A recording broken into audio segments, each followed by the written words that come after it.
ஹரே கிருஷ்ணா. தெய்வத்திராச பக்திவேதாந்த சுவாமி ஸ்ரீல பிரபுபாதர் விரிவான பொருள் உரைகளுடன் அருளிய ஸ்ரீமத் பாகவதம் காண்டம் 3 பகுதி 1 பராமரிப்பு அத்தியாயம் 2 பகவான் ஸ்ரீ கிருஷ்ணரின் நினைவு பதம் 16 மாம் கேதயதி ஏதத் அஜஸ்ய ஜென்ம விடம்பனம் யத் வசுதேவகேஹே விரஜேச்ச வாசோரி பயாத் இவஸ்வயம் புராத் வியபாத்சீத் யத் அனந்த வீரிய. மொழிபெயர்ப்பு. பகவான் ஸ்ரீ கிருஷ்ணர் பிறப்பற்றவர் என்ற போதிலும் அவர் எப்படி வசுதேவரின் சிறைக்கூடத்தில் பிறந்தார் என்பதையும் அங்கு தமது தந்தையின் பாதுகாப்பை விட்டு எப்படி பிருந்தாவனத்திற்கு சென்று எதிரியின் பயத்தினால் மாறுவேடத்தில் வாழ்ந்து வந்தார் என்பதையும் எல்லையற்ற சக்தியுடையவராக இருந்தும் எப்படி அச்சத்தால் மதுராபுரியிலிருந்து தப்பி ஓடினார் என்பதையும் நினைக்கும் பொழுது குழப்பமான இச்சம்பவங்கள் எனக்கு துயரத்தை விளைவிக்கின்றன. பொருளுரை. யாரிடமிருந்து அனைவரும் தோன்றியுள்ளனரோ அந்த பகவான் ஸ்ரீ கிருஷ்ணர் ஆதிபுருஷர் என்பதால் அகம் சர்வஸ்ய பிரப ஜன்மாதி அஸ்ய எதனாலும் அவருக்கு சமமாகவோ அல்லது உயர்ந்ததாகவோ இருக்க முடியாது.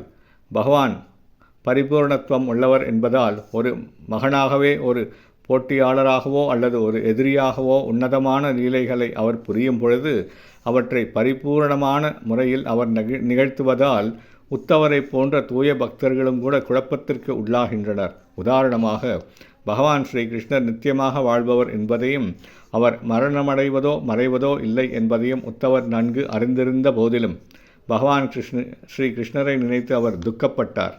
பகவானின் உயர்ந்த பெருமைகளுக்கு பூர்ணத்துவத்தை அளிப்பதற்காகவே இச்சம்பவங்கள் எல்லாம் நன்கு திட்டமிடப்பட்டிருந்தன. தமது மகிழ்ச்சிக்காகவே இதை பகவான் செய்கிறார்.